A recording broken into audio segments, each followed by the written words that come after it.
Line Kashmir honey. அழகும் வாசனையும் கமழும் காஷ்மீர் லயன் காஷ்மீர் ஹனி. அசல் தேன் அசந்தேன். மதுரையில் நடந்த தாவேகா மாநாட்டில்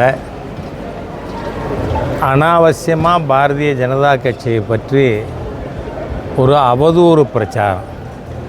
ராமாயணத்தில் எம்பெருமான் ராமன் தம்பக்கம் இருக்கான்னு தெரிஞ்சதுக்கப்புறம்தான் சுக்ரீவன் போய் வாலியை சண்டைக்கு வான்னு கூப்பிடுவான். இவருக்கு பின்னாடி யார் இருந்து தூண்டுறாங்கன்னு தெரியல. ஆனால் ஒரு விஷயம் சொல்கிறேன்னா, திரு விஜய் அவர்கள் முதல்ல தமிழ்நாடு பாலிட்டிக்ஸை படிச்சுட்டு கருத்து சொல்லுங்கள். ஏனென்றால் 1974 அன்றைக்கு திரு மு கருணாநிதி அவர்கள் முதலமைச்சராக இருந்தப்போ அன்றைய பிரதமர் திருமதி இந்திரா காந்தி அவர்களால் கச்சத்தீவு இலங்கைக்கு தாரை வார்க்கப்பட்டது. இப்போ கச்சத்தீவை நாம் மீட்கணும்னா இட்ஸ் அன் இன்டர்நேஷ்னல் சப்ஜெக்ட், 2 நாடுகளுக்கு இடையிலானது.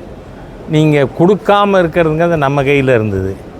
அதை காங்கிரஸும் திமுகவுமா சேர்ந்து கொடுத்துட்டாங்க. அதை வாங்கினோம்னா இலங்கையோடு பேசணும். அது இல்லாமல் நினச்சேன் கவுத்தேன்னு பண்ண முடியாது. ஆனால் வாழ்நாள் முழுக்க அவருக்கு இப்போ 50 வயசு என்னவோ, இதில் தமிழகத்தில் இருக்கின்ற ரசிகர்களை பிழிந்து பணம் சம்பாதித்தது தவிர விஜய் இந்த தமிழகத்திற்கு என்ன பண்ணியிருக்கார்? இன்றைக்கி ஓட்டு கேட்கணும்னா first you know the politics of Tamil Nadu. 2014 மாண்புமிகு பிரதமர் மோடி அவர்கள் ஆட்சிக்கு வந்த பிறகு திராவிட முன்னேற்றக் கழகம், காங்கிரஸ், ஐக்கிய முற்போக்கு கூட்டணி ஆட்சி காலத்தில் கொடுத்த நிதியைப் போல 3 மடங்கு நிதி தமிழ்நாட்டுக்கு கொடுக்கப்பட்டிருக்கு. இதெல்லாம் தெரியாமல் படிக்காமல் ஏதோ பாரதிய ஜனதா கட்சி கொள்கை ரீதியாக எதிரின்னா இருக்கட்டும். கொள்கை ரீதியாக உங்களுக்கு என்ன கொள்கை இருக்குது நான் கேட்குறேன்.